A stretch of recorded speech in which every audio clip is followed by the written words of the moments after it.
بسم اللہ الرحمن الرحیم الحمد للہ نحمده ونستعینه ونستغفره ونؤمن به ونتوکل علیہ ونعوذ باللہ من شرور انفسنا ومن سیئات اعمالنا من يهده اللہ فلا مضل له ومن يضلله فلا هادی له ونشهد ان لا الہ الا اللہ وحده لا شریک له ونشهد أن سيدنا ونبينا ومولانا محمدا عبده ورسوله صلى الله تعالى عليه وعلى آله وأصحابه وأزواجه وذرياته وأهل بيته وبارك وسلم تسليما كثيرا كثيرا أما بعد. باب الإخلاص في جميع الأعمال والأقوال والأحوال البارزة والخفیہ. حضرات، یہ ریاض الصالحین کا پہلا باب ہے اور یہ پہلا باب ہے اخلاص کا.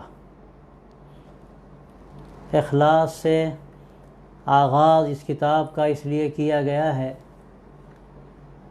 کہ یہ دین کی بہت اہم بنیادوں میں شامل ہے. اعمال کا دار و مدار نیت پر ہوتا ہے. جو کام اللہ کی رضا کے لیے کیا جائے وہ اللہ کے ہاں مقبول ہے، اور جو کام کسی دوسری نیت سے کیا جائے اللہ تبارک و تعالیٰ کے ہاں وہ بے قیمت ہوتا ہے. جس طرح عقیدے کی اہمیت ہے، عقیدے کے بعد اگر دیکھا جائے تو اعمال کی قبولیت کے اعتبار سے نیت کی بہت زیادہ اہمیت ہے.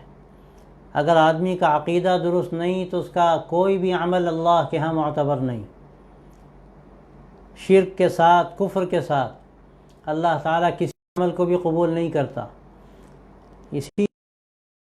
آدمی کی نیت درست نہیں ہے تو جس عمل کے اندر یہ بدنیتی ہوگی یا یہ کہا جائے کہ کسی حد تک بے نیتی ہوگی تو وہ عمل بھی اللہ تبارک و تعالیٰ کے یہاں بے قیمت ہو جائے گا. تو اس لیے نیت کی اہمیت بہت زیادہ ہے، اور یہی وجہ ہے کہ امام بخاری رحمۃ اللہ علیہ نے اپنی صحیح کا جو آغاز فرمایا تو سب سے پہلی جس حدیث کا ذکر فرمایا. لیکن آج کا جو مزاج ہے عجیب و غریب مزاج ہے، اللہ تعالی ہم سب کو معاف کرے. نہ کہنے والوں کو یہ خیال ہوتا ہے، نہ سننے والوں کو یہ خیال ہوتا ہے. کہنے والوں کا مزاج یہ بنا ہے کہ ہم ایسی بات کہیں کہ اثر پڑے، اور اثر اس لیے پڑے تاکہ ہماری اہمیت ہو. یہ خیال نہیں ہوتا کہ لوگوں کو دینی نفع ہو اور اس کے نتیجے میں اللہ تبارک و تعالیٰ اس کو ہمارے لیے اپنی رضا کا ذریعہ بنائے. یہ خیال کم ہوتا ہے. اسی طرح سننے والوں کا مزاج ہے کہ سننے والے بھی یہ سوچتے ہیں کہ لطف آیا، مزہ آیا، مزے کے لیے سنتے ہیں. یہ خیال نہیں ہوتا کہ ہم اس لیے سن رہے ہیں کہ اس کے ذریعے سے ہم اپنی فکر کریں گے، اپنی اصلاح کریں گے، اور یہ چیز اللہ کی رضا کا ذریعہ ہوگی، اندر جان و طاقت پیدا ہوتی. تو اس لیے امام نووی رحمۃ اللہ علیہ جو خود صرف یہی نہیں کہ ائمہ بڑے جو ائمہ وقت گزرے ہیں ان میں ایک بڑے امام ہیں، وہ بڑے اولیاء اللہ میں سے بھی ہیں، اور ان کا بہت بڑا بلند مقام ہے. اور یہ کتاب جو انہوں نے لکھی یہ سچی ہے کہ یہ کتاب ایسی ہے کہ اس کو اللہ نے جو مقبولیت عطا فرمائی، کم کتابوں کو ایسی مقبولیت ملی ہوگی. اس میں ان کے حسن نیت کو دخل ہے. اور یہ جو سب سے پہلا باب ہے، یہ باب اس کی طرف گویا کہ اشارہ کرتا ہے کہ انہوں نے یہ کام اللہ کی رضا کے لیے کیا، اور پڑھنے والوں کو سبق دیا کہ سب سے پہلے مرحلے پر ہمیں اپنی نیت کو درست کرنے کی ضرورت ہے. یہ نیت کی درستگی ہمارے اعمال کے اندر جان پیدا کرتی ہے. اور یہ جو فرق ہے کہ ایک مرتبہ وہی کام کوئی دوسرا کرتا ہے، اللہ کے یہاں اس کی زیادہ قیمت ہے. وہی کام کوئی تیسرا کرتا ہے، اس کے لیے بہت ترقی درجات کا ذریعہ بن جاتا ہے. اور بعض مرتبہ کام دیکھے جائیں تو کاموں میں کوئی بڑا فرق نہیں ہوتا، کام یکساں ہوتے ہیں، لیکن نیت کے فرق سے اس کام میں جو اس کے نتائج ہیں وہ سامنے آتے ہیں. اس کام کی جو طاقت ہے اس طاقت پر فرق پڑتا ہے نیت کے کرنے سے. اس کے اندر جو پختگی پیدا ہوتی ہے اس پختگی سے. اور بعض مرتبہ بہت معمولی کام ہوتا ہے لیکن اللہ تبارک و تعالیٰ کی رضا کے لیے خالص کیا جاتا ہے تو اللہ تبارک و تعالیٰ کے یہاں اس کی بڑی قیمت ہوتی. اس زمانے کے جو امراض ہیں ان میں واقعہ یہ ہے کہ بڑا مرض یہ ہے کہ ہم لوگ بڑے بڑے کام کرتے ہیں، بہت سے حضرات بڑے بڑے کام کرتے ہیں، لیکن کوئی اول تو نیت ہی نہیں ہوتی۔ اور دوسری بات اس سے زیادہ فساد کی یہ ہے کہ جو نیت ہوتی ہے وہ نیت اللہ کی رضا کی نہیں ہوتی، بلکہ یہ خیال ہوتا ہے کہ یہ چیز ہماری عزت کا ذریعہ ہوگی، اس سے ہمارے بلکہ ایک قدم آگے بڑھ کر اس سے ہمارے ادارے کو فائدہ ہوگا۔ میں صاف کہتا ہوں کہ خدا نخواستہ اگر اداروں کی نیت سے بھی آدمی کام کر رہا ہے، اللہ کی رضا کی نیت نہیں ہے، تو بھی اللہ کے یہاں اس کی قیمت نہیں۔ جیسے کہ زمانے میں یہ رواج سا ہو گیا، ایک مدرسے والوں نے مسجد بنائی، خوبصورت بڑی مسجد بنائی، دوسرے مدرسے والے جو آج قریبی تھا ان کا بھی مدرسہ، انہوں نے کہا کہ انہوں نے ایسی مسجد بنائی، ہم اس سے بڑی مسجد بنائیں، گویا کہ دکھائیں گے کہ ہمارے ہاں جو تعمیرات ہیں یا مسجد ہے وہ کوئی کم نہیں ہے۔ تو یہ جو اس وقت دین کے کام کیے جاتے ہیں اس میں بھی عام طور پر اب مزاج یہ بنتا چلا جا رہا ہے کہ اللہ کی رضا کی نیت نہیں ہوتی، ظاہر ہے اس کا نتیجہ کیا ہوگا، اللہ تبارک و تعالیٰ اس کو کہاں قبول فرمائیں گے۔ یہاں تک کہ مسجد بھی اگر اللہ کی رضا کے لیے نہیں بنائی جا رہی، نام و نمود کے لیے بنائی جا رہی، اور وہ حدیثوں میں تشیید مساجد سے منع کیا گیا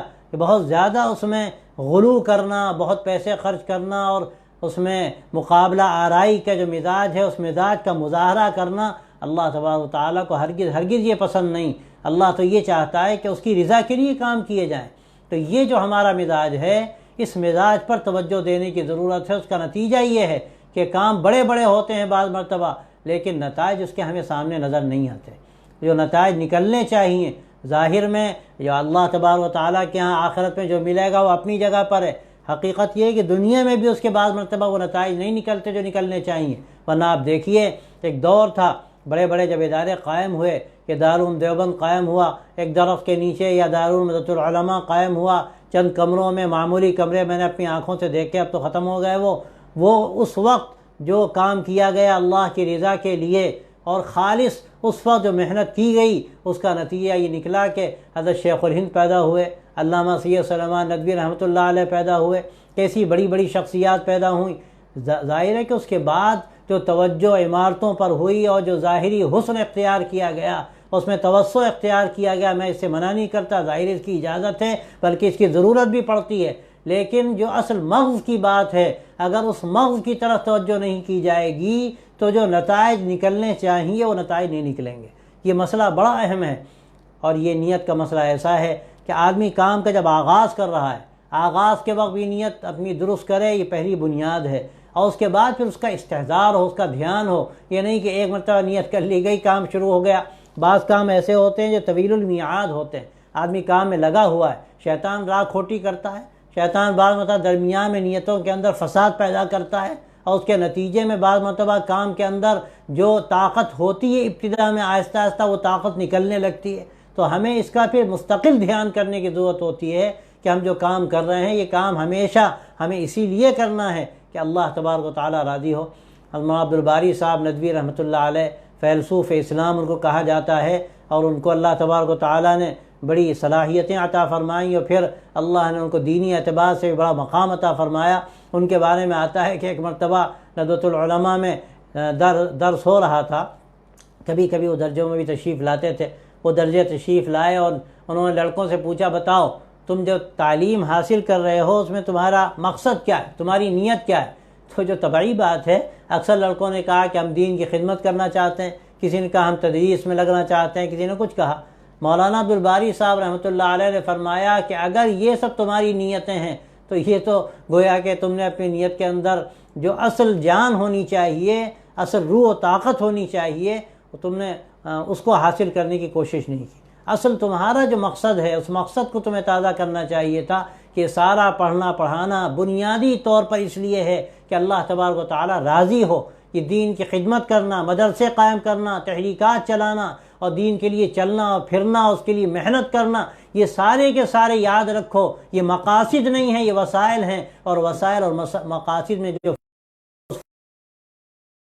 مقصد ہے بنیادی طور پر اس کو پہلے مرحلے پر سمجھنا ہے، اور وہ مقصد صرف اور صرف اللہ کی رضا ہے۔ اور یہ سارے جو مقاصد نہیں ہیں بلکہ وسائل ہیں، ان کو ہمیں وسائل ہی کے درجے میں رکھنا چاہیے۔ آج ہمارے اندر جو بگاڑ پیدا ہو رہا ہے اس بگاڑ کا ایک بڑا سبب یہ بھی ہے کہ ہم نے مقاصد اور وسائل کا جو فرق ہے اس فرق کو بھی بالکل ذہنوں سے نکال دیا۔ بہت ایسا ہوتا ہے کہ ہم کام کرتے ہیں ان میں اکثر یہ ہوتا ہے کہ ان کاموں کو ہم مقصد کا درجہ دے دیتے ہیں، حالانکہ وہ مقاصد نہیں ہیں۔ میں تو بارہا ہی عرض کر چکا ہوں کہ بڑے بڑے جو ادارے ہیں، بڑی بڑی جو تحریکات ہیں، یہ بنیادی طور پر آپ دیکھیے تو یہ مقاصد میں نہیں ہیں، یہ سب کے سب وسائل ہیں۔ اگر ان کو ہم مقصد بنائیں گے تو ہماری صفوں میں انتشار پیدا ہوگا، اللہ تبارک و تعالیٰ کے کام کی جو مقبولیت ہے وہ ختم ہو جائے گی، اور ظاہر ہے کہ اس کے بعد کیا نتائج نکلیں گے۔ ہمارے بڑوں نے یہ ادارے قائم کیے تو اللہ کی رضا کو بنیادی طور پر پیش نظر رکھ کر وہ وسائل اختیار کیے جن کو انہوں نے ضروری سمجھا۔ یقیناً یہ اپنی جگہ پر بنیادی بات ہے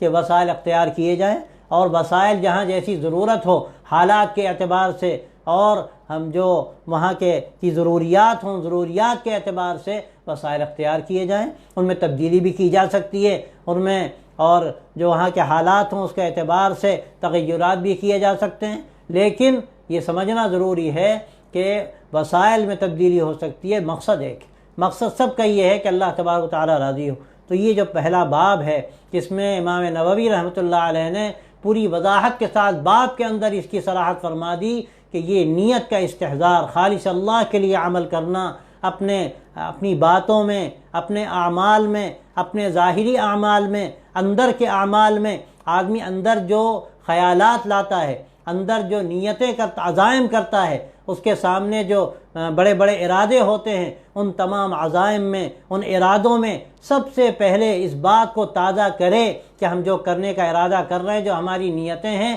وہ ہم صرف اللہ کی رضا کے لیے کرنا چاہتے ہیں۔ جب یہ نیت اس کی ہوگی، استحضار رہے گا اس کا، تو ہمارے جو بڑے بڑے کام ہیں، ہماری پلاننگز ہیں، اور پھر اس کے لیے جو ہم رنگ بھرنا چاہتے ہیں، اس کے لیے جو ہم وسائل اختیار کرنا چاہتے ہیں، پھر آگے بڑھ کر وسائل ہم اختیار کرتے ہیں، اس کی تدبیریں کرتے ہیں، وہ ساری کی ساری چیزیں ایک طرف اللہ تبارک و تعالیٰ کیا بھی مقبول ہوں گی، اور دوسری طرف انشاءاللہ اس کے جو نتائج ہیں وہ نتائج بھی ہمارے سامنے آئیں گے۔ تو امام نووی رحمۃ اللہ علیہ نے جو یہ باب قائم کیا، یہ باب سب سے پہلے اسی لیے قائم کیا، اور جو پہلی آیت ہے اس آیت میں ہم کو یہی حکم دیا گیا، وما امروا الا ليعبدوا اللہ، ان کو حکم ہے اس کا کہ وہ صرف ایک اللہ کی بندگی کریں، خالص اسی کے لیے عبادت کو بالکل خالص کر کے، اس میں ذرا بھی کہ ہم کسی کو دکھانے کے لیے یہ کام کر رہے ہیں یا اور ہمارے دوسرے مقاصد ہیں۔ وما امروا الا ليعبدوا اللہ مخلصین لہ الدین حنفاء ویقیموا الصلاۃ ویؤتوا الزکاۃ وذلک دین القیمہ، ان کو یہ حکم دیا گیا، صرف اسی کا حکم دیا گیا تو ایک اللہ کی بندگی کریں، مخلصین لہ الدین، اسی کے لیے دین کو خالص کر کے، اسی کی ہر طرف سے کٹ کر، اسی کی نیت کر کے، اور پھر نماز قائم کریں، زکوٰۃ ادا کریں۔ ہماری نیتوں میں اکثر یہ ہوتا ہے کہ فطور پیدا ہو جاتا ہے، بگاڑ پیدا ہو جاتا ہے، اور ہمیں خیال نہیں ہوتا کہ عمل ہم جو کر رہے ہیں یہ کیوں کر رہے ہیں، اس پر ہمیں توجہ دینے کی ضرورت ہے۔ ابتدا میں بھی ہمارا خیال وہ طاقت کے ساتھ یہ خیال رہے کہ ہم جو کر رہے ہیں اللہ کے لیے کر رہے ہیں، اور پھر ہم اس کو اپنے ذہن و دماغ میں تازہ رکھیں۔ حضرت سید احمد شہید جو یہیں رائے بریلی کے رہنے والے، تقیے کے رہنے والے، اللہ تبارک و تعالیٰ نے ان سے بڑا کام لیا، اصلاح کی، تجدید کی، اور پھر اس کے بعد جہاد کی۔ اللہ نے ان کے ذریعے سے اصلاح کا جو کام لیا پورے ملک میں، اور بلکہ ملک کے باہر بھی، ان کے خلفاء کے ذریعے سے بھی، اور جہاں جہاں وہ تشریف لے گئے، ہجرت کے لیے بھی گئے، اور اس سے پہلے انہوں نے حج کا سفر بھی کیا۔ ان سفروں میں اللہ نے جو ایک گویا لگتا تھا کہ باد بہاری چل گئی۔ بعض جگہ پڑھا کہ ایک مرتبہ بالکل آخر میں شہادت سے پہلے اپنے خاص لوگوں میں اچانک حضرت کی زبان سے ایک ایسا جملہ نکلا جس سے حقیقت سامنے آتی ہے، اور یہ شاید انہوں نے ان لوگوں کی تعلیم کے لیے بھی کہا ہوگا۔ اچانک حضرت نے فرمایا کہ مجھے یاد نہیں کہ بلوغ کے بعد سے لے کر آج تک میں نے کوئی کام بھی اللہ کی رضا سے ہٹ کر کیا۔ عجیب و غریب بات ہے کہ ہنسنا، بولنا، کھانا پینا، ملنا جلنا، یہ سب کا سب جو کچھ ان کا تھا وہ سب کا سب اللہ کے لیے تھا۔ یہ ان کی نیت کا جو وہ ہے حسن ہے، اور اخلاص کی جو بلندی ہے، میں سمجھتا ہوں کہ اللہ نے ان کے اندر جو طاقت و تاثیر پیدا فرمائی، اس میں بڑا حصہ ان کی حسن نیت کو ہے۔ دو ان کی بنیادی ایسی خصوصیات ہیں جو ہمیں نظر کم آتی ہیں، ایک خصوصیت خدمت اور دوسری خصوصیت حسن نیت۔ خدمت کا عالم یہ تھا ہر ایک کے کام آنا، یہ لکھا ہوا ہے کہ صبح صبح حضرت ابتدائی زمانہ تھا ان کا، شاید 15-16 سال کی بھی عمر نہ رہی ہوگی، صبح صبح وہ گھروں میں جاتے تھے اور ایک ایک گھر میں جا کے پوچھتے تھے بھئی آپ کو کوئی ضرورت تو نہیں، میں آپ کا کام کر دوں. کوئی کہتا دھنیا لے آؤ، کوئی کہتا تھا فلاں کام لے آؤ، گوشت لے آؤ، مرچا لے آؤ. وہ شہر جا کر تمام لوگوں کا سودا لا کر سب کے گھروں میں پہنچا دیتے تھے. یہ حضرت کا معمول تھا. اور ایک واقعہ شروع ہی کے لکھا ہے کہ جب وہ لکھنؤ تشریف لے جا رہے تھے، ان کے ساتھ بھی تھے ان کے گھر کے اعزاء، ان کو بھی ضرورت تھی، بہت سخت حالات تھے، اور یہ حضرات نکلے تھے کہ شاید لکھنؤ میں کوئی کام مل جائے اور کچھ معاملات آسان ہو جائیں. تو راستے میں لوگ تھک گئے، سامان زیادہ تھا اور ڈھونا سامان کا مشکل ہو رہا تھا. اللہ کا عجیب معاملہ ہے. سید صاحب کو اللہ نے طاقت جسمانی بھی عجیب و غریب عطا فرمائی تھی. ایسے واقعات ہیں کہ بعض مرتبہ یقین کرنا مشکل ہوتا ہے. تو راستے میں سید صاحب نے کہا دیکھو میں تم سے ایک وعدہ لینا چاہتا ہوں، تم لوگ پہلے مجھ سے یہ عہد کرو کہ جو میں وعدہ لینا چاہتا ہوں تم اس کو پورا کرو گے. لوگوں نے کہا بھائی کہو کیا کہنا چاہتے ہو. کہا ایسا کرو، پہلے وعدہ کرو کہ بات مانو گے. کہا ٹھیک ہے تم کہو گے ہم مانیں. کہ ایک کام کرو کہ سارا اپنا سامان یہاں رکھ دو، تم لوگ آگے جاؤ، میں تمہارا سامان لے کر آتا ہوں. کہا میاں تمہارا دماغ خراب ہے، کہ اب تم وعدہ کر چکے ہو، آگے جاؤ. وہ لوگ آگے چلے. سید صاحب نے سب کا سامان گٹھی میں باندھا، اپنے سر پر رکھا اور سب کا سامان کر پیچھے پیچھے لکھنؤ پہنچ گئے. آ کر معافی مانگنے لگے. سب نے کہا کہ حضرت یہ بڑے دھوکے باز ہیں، کو دوبارہ موقع نہ دیا جائے. حضرت نے فرمایا کہ نہیں، ہم اس کے مکلف ہیں، ہم تو اس کے مکلف ہیں کہ ظاہری طور پر جو ہم سے کہہ رہا ہے ہمیں اس کی بات ماننی ہے، اور ہم اس لیے نہیں آئے ہیں کہ ہم فرما روائی کریں. ہم حکومت نہیں چاہتے، ہمارا مقصد تو اللہ کی رضا ہے. ہم دین کو لوگوں کے سامنے رکھنا چاہتے ہیں، دین کا نظام قائم کرنا چاہتے ہیں. اب اگر ان کے ذریعے سے قائم ہو رہا ہے، یہ وعدہ کرتے ہیں، تو ہم اس میں کوئی ہمیں وہ نہیں ہے، اشکال نہیں، ہم ان کے حوالے. میں شہید کا میں تذکرہ کر رہا تھا کہ اللہ نے ان کو جو حسن نیت کی دولت عطا فرمائی، اس کا نتیجہ یہ تھا کہ اللہ نے ایسی تاثیر عطا فرما دی تھی کہ بڑے بڑے ڈاکو، بڑے بڑے چور آتے تھے اور بعض مرتبہ لمحوں میں طائب ہو کر جاتے تھے. ٹیلے والی مسجد میں لکھنؤ میں حضرت کا جب قیام تھا، وہاں کا واقعہ ہے کہ وہاں حضرت تشریف فرما تھے. کچھ ڈاکو اور بہت ہی بدنام زمانہ چند لوگ تھے، وہ ایسی تماشا دیکھنے کے لیے لوگ تو بڑے یہ ذرا یہاں نہ آتے تو اچھا تھا اور آپ کے قریب نہ ہو تو اچھا تھا. حضرت نے کہا نہیں، تم لوگ خاموش رہو، ان کو آنا ہے تو آنے دو. اللہ تبارک و تعالیٰ کیا بعید ہے کہ ان کی ہدایت کا سامان کر دیں. اور یہی ہوا کہ وہ آئے، تھوڑی دیر بیٹھے اور آ کر کہنے لگے حضرت ہم لوگ تو تماشا دیکھنے آئے تھے، لیکن یہاں آ کر تو دل کی دنیا بدل گئی، ہم توبہ کرنا چاہتے ہیں، اب ہم سے بیعت کر لیجئے، ہمیں بیعت کر لیجئے اور ہمیں توبہ کرا دی. اللہ نے توفیق دی. اب وہ باہر نکلے تو یہ لکھا جہاد میں شریک رہے. تو یہ تاثیر جو اللہ تبارک و تعالیٰ نے دی تھی، ایسے اور نہ جانے ہزاروں سینکڑوں واقعے، ہزاروں واقعات، آدمی ان کے حالات پڑھے تو عقل دنگ رہ جاتی ہے. میں سمجھتا ہوں اللہ کی خاص یہ محبت تھی، اس میں کوئی شبہ نہیں، لیکن اس میں ایک بڑا حصہ اللہ کے یہاں جو ہوتا ہے وہ ایسے ہی نہیں ہوتا. اجتباء کا عمل بھی جو ہوتا ہے اللہ کے ہاں، اس کے پیچھے بھی صفات ہوتی ہیں. تو سید صاحب رحمۃ اللہ علیہ کی جو بڑی ایک صفت تھی وہ حسن نیت کی تھی. اللہ تبارک و تعالیٰ نے کوئی توفیق دی. کوئی کام بھی اللہ کی رضا سے ہٹ کر انہوں نے کبھی نہیں کیا. ہمارا حال تو یہ کہ نہ ہماری نمازوں کا اعتبار، نہ ہمارے پڑھنے پڑھانے کا اعتبار، نہ ہماری تقریروں کا اعتبار، نہ مدارس قائم کرنے کا اعتبار، نہ ہماری چلت پھلت کا اعتبار. جو خالص دینی کام سمجھے جاتے ہیں، ہم حج کرنے کے لیے جاتے ہیں، عمرہ کرنے کے لیے جاتے ہیں، نہ اس کا اعتبار کہ ہم اللہ کی رضا کے لیے وہ عمل کر رہے ہیں یا لوگوں کے دکھاوے کے لیے کر رہے ہیں، نام و نمود کے لیے کر رہے ہیں، اپنی شہرت کے لیے کر رہے ہیں. جو علمی اعتبار سے لوگ آگے بڑھتے ہیں یا تصنیف و تالیف کا ذوق ان کو ملتا ہے یا بڑے مقرر و خطیب ہوتے ہیں، اللہ ہم سب کو معاف کرے. اکثر یہ ہوتا ہے کہ اس میں نیتوں کے اندر فتور پیدا ہوتا ہے. اس کا نتیجہ یہ ہے کہ نہ تو اللہ کے یہاں مقبولیت اور نہ اللہ تبارک و تعالیٰ کا نظام دنیا میں بھی ایسا ہوتا ہے کہ اکثر پھر دنیا میں بھی قبولیت نہیں ہوتی. شہرت ہو سکتی ہے، شہرت اور چیز ہے، کبھی کبھی شہرت ایسی ہوتی ہے جو بڑی خطرناک قسم کی ہوتی ہے، لیکن مقبولیت والی شہرت، اللہ کی رضا والی شہرت، پھر وہ چیز حاصل نہیں ہوتی اور نہ اس کے نتائج نکلتے ہیں، نہ اس کے پھر اس کے اندر وہ تاثیر پیدا ہوتی ہے. یہ سب اللہ کے حکم سے ہوتی ہے اور یہ جبھی ہوتی ہے جب کام اللہ کی رضا کے لیے کیا جائے. اور یہ تو حدیث میں آتا ہے، آگے غالباً حدیث آ بھی جائے گی کہ انا اغنى الشرکاء عن الشرک، کہ میں جتنے بھی وہ ہیں شریک، ان تمام شریکوں میں سب سے زیادہ غیرت مند ہوں. آدمی کا مزاج یہ ہوتا ہے کہ کسی کام کو خالص اس کے لیے کیا جائے وہ خوش ہو جاتا ہے. جیسے آپ یہاں ہیں، کوئی آئے اور کہنے لگے میں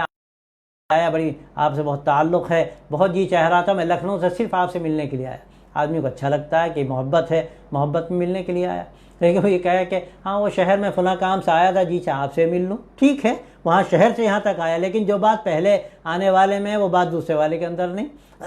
یہ ایک انسانی مزاج کے اندر یہ بات کہ کسی بھی چیز میں شریک ہو جائے۔ آپ سب جانتے ہیں سوتر کا قصہ کیا ہے،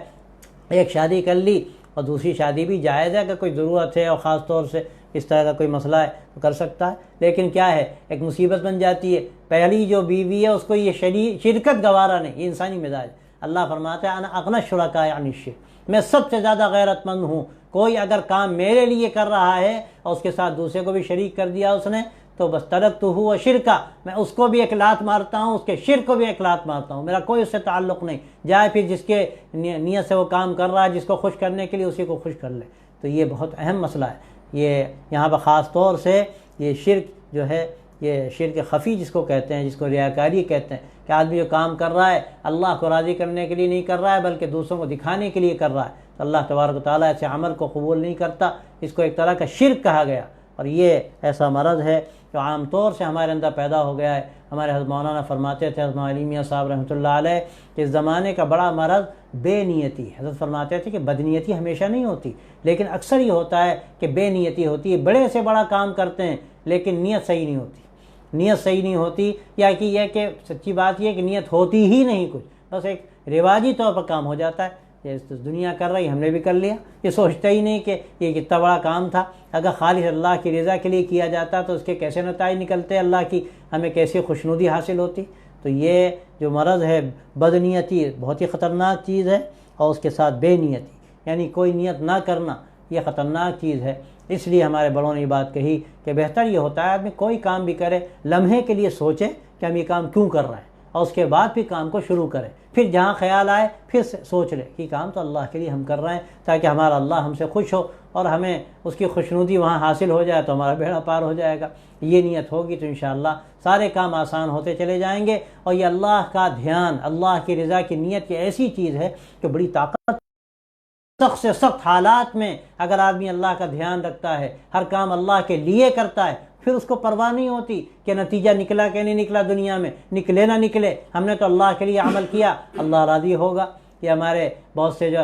کام کرنے والے حضرات پیام انسانیت کے جو کام کر رہے ہیں، لوگوں کی خدمت کر رہے ہیں، بعض مرتبہ ان کے ذہنوں میں بات پیدا ہوتی ہے کہ ہم اتنے دنوں سے کام کر رہے ہیں کوئی اثر نظر نہیں آتا۔ میں عرض کرتا ہوں کہ ہم اس لیے کب کر رہے ہیں کہ دنیا میں اثر نظر آئے، ہمارا مقصد تو یہ ہونا چاہیے کہ یہ خدمت اللہ بھی نکلیں گے۔ اور آج کے ان حالات میں جو لوگ اپنے گھروں میں ہیں، سخت بیماری پھیلی ہوئی ہے، کس حد تک وہ بیماری ہے اور کس حد تک وہ اور کیا پلاننگ ہے اللہ جانے، وہ تو اللہ ہی زیادہ بہتر جانتا ہے۔ ان حالات میں ہمیں ایک تو یکسوئی کی ضرورت، اللہ تبارک و تعالیٰ کی پوری طرح سے ہم رضا حاصل کرنے میں لگیں، اپنے کاموں میں اس کا دھیان پیدا کریں اور اپنے گھروں میں اچھا وقت گزاریں، اپنے وقت کو ضائع نہ کریں۔ پہلے بھی میں بارہا عرض کر چکا، اپنے گھروں میں تعلیم کا نظام قائم کریں، ذکر کا اہتمام، اور پھر جماعتوں کا اہتمام، جہاں مسجدوں میں جس حد تک بھی جماعت کا اہتمام ہو سکتا ہو وہاں جماعت کا اہتمام کیا جائے، اور جب نہیں ہو سکتا تو اپنے گھروں میں جماعت کے ساتھ نماز ادا کی جائے۔ رمضان میں اس کا اہتمام الحمدللہ کسی حد تک بلکہ بڑی حد تک ہو رہا تھا، لیکن معلوم ہوا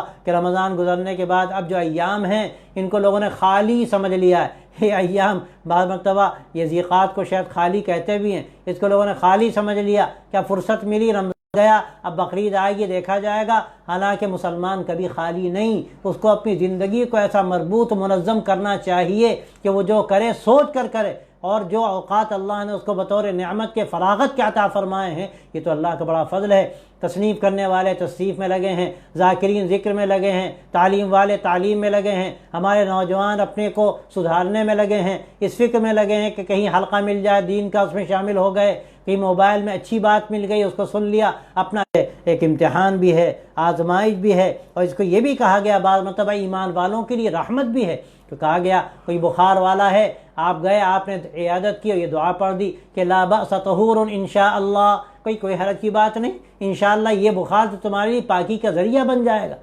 یہ جو ہمارے لیے مسائل ہیں، کیا بعید ہے کہ ہمارے گناہوں کی وجہ سے ہوں اور اللہ ان کو معاف کرنا چاہتا ہو، لیکن یہاں بھی اگر نیت کر لی جائے تو انشاءاللہ یہ تطہیر کا جو عمل ہے یہ اور زیادہ بہتر طریقے پر انشاءاللہ انجام پائے گا۔ ہر مشکل کو آدمی سوچے کہ یہ مشکل ہمارے لیے اللہ کی رحمت ہے، اس کے ذریعے سے ہمارے گناہ معاف ہوں گے، اور پھر آدمی اللہ کی طرف رجوع کرے، توبہ کرے، اپنے گناہوں سے معافی